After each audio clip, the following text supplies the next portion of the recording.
Students, हम सब पढ़ रहे हैं क्लास 9 सप्लीमेंट्री का first chapter Gandhi ji and coffee drinker. कल हम सब ने फर्स्ट पार्ट में पढ़ लिया था कि गांधी जी उस लड़के के पास जाते हैं जिसे कॉफ़ी पसंद होती है और उससे कहते हैं कि अब तुम धीरे धीरे रिकवर कर रहे हो और अब तुम्हें अपने भोजन पर ध्यान देना चाहिए, और उससे पूछते हैं कि तुम क्या खाना पसंद करोगे, उपमा और डोसा, क्योंकि वो लड़का जो है वो साउथ इंडियन था, यानी कि दक्षिण भारतीय था। गांधी जी evidently knew all about the lad's partiality for these two good old South Indian dishes. Gandhi ji was laughing क्योंकि गांधी जी जानते थे, Gandhi ji evidently knew all about the lad's partiality for these two good old South Indian dishes. Gandhi ji जानते थे कि जो वो लड़का था वो उन दो साउथ इंडियन डिशेस के यानी दक्षिण भारतीय डिशेस को बहुत ज़्यादा पसंद करता था, और वो उसके लिए बहुत ज़्यादा पक्षपाती था। मतलब अगर भोजन में कुछ भी पसंद होता था तो वो उसे ही खाना पसंद करता था, उपमा और डोसा को। तो गांधी जी वॉज लाफिंग, गांधी जी हंस रहे थे। ये the youngster had a sudden brain wave. तभी जब गांधी जी ने हंसते हुए उससे पूछा कि क्या खाओगे, तुम उपमा और डोसा खाओगे, तो तभी उसके दिमाग में अचानक से लड़के के आता है कि अभी मुझे क्या मांग लेना चाहिए। Sudden wave, brain wave, brain wave का मतलब एक दिमाग में अचानक से कोई चीज़ उसकी आ जाती है। वो पूछता है गांधी जी से, could I have a cup of coffee please. He blurted out, फटाक से उसके मुंह से निकलता है क्या चाहिए, could I have a cup of coffee please, कि क्या मुझे एक कप कॉफ़ी मिल सकती है।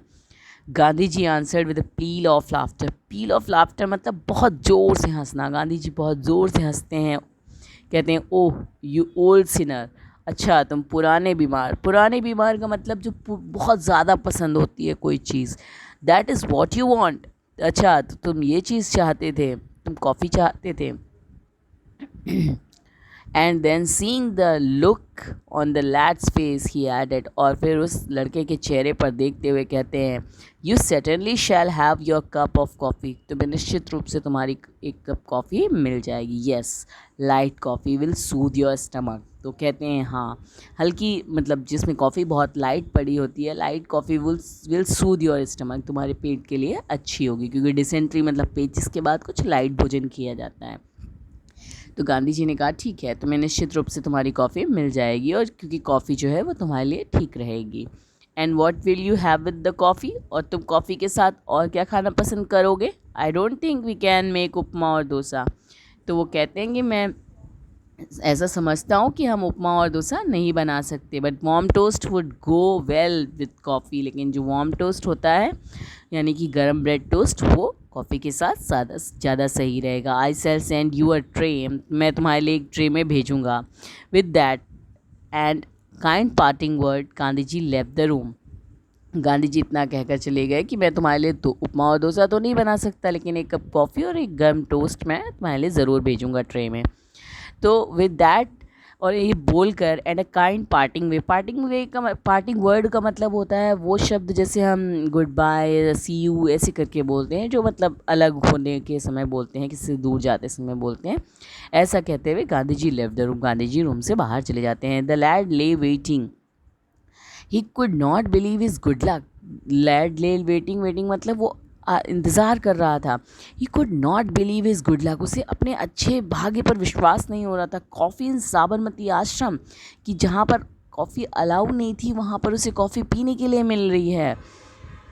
तो गांधी जी उससे Gandhi ji ashram and Gandhi ji himself offering to send it to him, और जहाँ कॉफ़ी अलाउ ही नहीं थी उसे कॉफ़ी गांधी जी खुद सर्व करने के लिए बोल रहे हैं।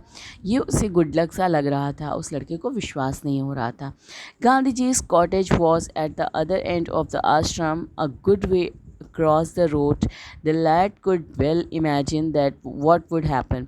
गांधी जी का जो आश्रम था वो आश्रम की जो सड़क की दूसरी ओर पर था, रूट क्रॉस करके दूसरी ओर था।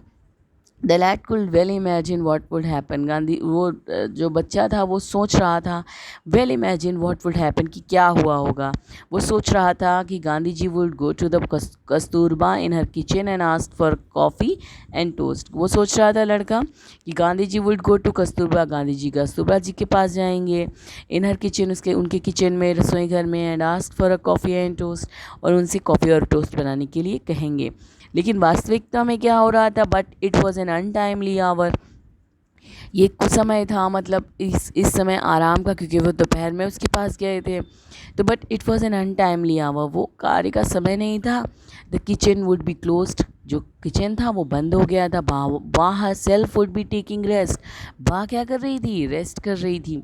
हैडी, बा यहाँ कस्तूरबा जी को बोला गया जो गांधी जी की पत्नी थी। हैडी cost Gandhi ji too much botheration, Gandhi ji, क्या वो लड़के ने सच में गांधी जी को बहुत बड़ी समस्या में डाल दिया था। सम 20 मिनट्स पास, हक 20 मिनट बीत जाते हैं, तभी एक साउंड होता है। What was the sound? The click click of Gandhi ji's wooden sandals again. तो जैसे कि पहले आपने पढ़ा था कि गांधी जी जब चल रहे थे तो उनकी वुडन सैंडल्स यानी खड़ाओं की आवाज़ हो रही थी।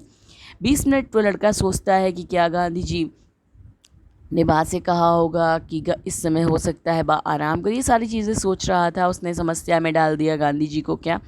तभी सभी उसको 20 मिनट बीतते हैं, तभी उसको गांधी जी की सैंडल्स की आवाज़, उन खड़ाओं की आवाज़ सुनाई देती है। Had the coffee been called off, वो सोचता है कि सच में क्या कॉफ़ी आ गई। His heart सैंग with in him, उसका जो दिल था वो डूबा बैठा जा रहा था कि पता नहीं कॉफ़ी मिलेगी कि नहीं मिलेगी। But there was Gandhi ji carrying a tray covered with a white khadi napkin, लेकिन वहाँ पर गांधी जी थे कैरिंग अ ट्रे, एक ट्रे लेकर आए थे, covered with a white khadi napkin, एक खादी नैपकिन से कवर यानी कि ढकी हुई एक ट्रे लेकर आते हैं। द लैड वॉज डेज्ड, जो लड़का था वो बहुत अचंभित था। वॉट हैड रियली हैपेंड, कि वास्तव में हुआ क्या कि गांधी जी को स्वयं आना पड़ा। गांधी जी वॉज स्पीकिंग, गांधी जी बोल रहे थे। Now here is your coffee and toast, लो ये तुम्हारा आप कॉफ़ी और toast. And mind you I made the coffee myself, और गांधी जी से बताते हैं कि ये ध्यान रखो कि मैंने कॉफ़ी स्वयं बनाई है। Now like a good south Indian will you certify I can make good coffee. तो उसे गांधी जी जब देते हैं उस कॉफ़ी और की ट्रे को, और उसके बाद कहते हैं कि माइंड यू मैंने कॉफ़ी खुद बनाई है। And now like a good south Indian, एक अच्छे दक्षिण भारतीय की तरह, will you certify I can make good coffee, कि तुम ये क्या निश्चित करोगे, ये बताओगे मुझे कि क्या मैं अच्छी कॉफ़ी बना सकता हूँ।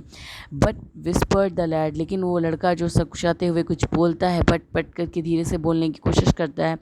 Y did you not ask someone else to bring this for me, वो लड़का कहता है धीमे से गांधी जी से कि why did you not ask someone else to bring this for me, कि आपने किसी और से ये मेरे लिए लाने को क्यों नहीं कहा tray. I am very sorry, मैं आपसे माफ़ी मांगता हूँ।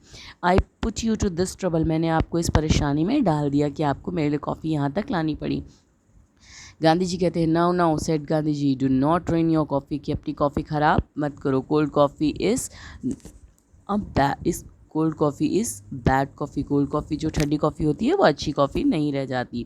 You see Ba was resting and I did not dare to disturb her, वो बताते हैं कि मैंने क्यों कॉफ़ी मैं खुद लेकर आया। वो कहते हैं यू सी, तुम जानो कि बा वॉज रेस्टिंग, बा क्या कर रही थी, रेस्ट कर रही थी। I did not dare to disturb her, मैंने उन्हें डिस्टर्ब नहीं किया, मैंने उन्हें परेशान नहीं किया। And then he said suddenly well I shall leave you now, वो फिर कहते हैं गांधी जी कहते हैं will I shall leave now, मैं मुझे अब चलना चाहिए। Something will come for the tray, sorry someone will come for the tray, को कहते हैं कि मैं अभी जाता हूँ, कोई ट्रे लेने कोई वापस आ जाएगा।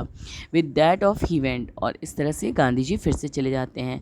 The coffee was light but excellent, coffee जो थी वो बहुत हल्की थी, मतलब कॉफ़ी उसमें बहुत ज़्यादा हार्ड नहीं थी, बहुत ज़्यादा कॉफ़ी नहीं पड़ी हुई थी, पर बहुत बेहतरीन थी। The lad sipped as if it were nectar, लड़का उसे ऐसे पी रहा था, सिप्ड मतलब पीना, एक एक सिप करके ऐसे पी रहा था। As if it were nectar, nectar का मतलब होता है अमृत, वो ऐसे पी रहा था जैसे कोई उसे अमृत मिल गया हो। बट ही वॉज ट्रबल्ड, लेकिन अब वो परेशान था। His mind's eye saw Gandhi ji, अब उसकी आंखें, वो कॉफ़ी तो पी रहा था लेकिन उसकी जो मन की आंखें थी, जो मतलब उसका जो दिमाग सोच रहा था, वो ये सोच रहा था कि कैसे Gandhi ji opening the kitchen, की गांधी जी किचन खोल रहे हैं, लाइटनिंग द स्टोव जला रहे हैं, making the coffee and toast and carrying it to him, toast और कॉफ़ी बना रहे हैं उसके लिए और उसके लिए लेकर आ रहे हैं। All in order not to disturb others, और ये सिर्फ किस लिए किया, all in order not to disturb others, ये सिर्फ इसलिए कि किसी और को कोई समस्या ना हो, किसी और को कोई परेशानी ना हो। दैट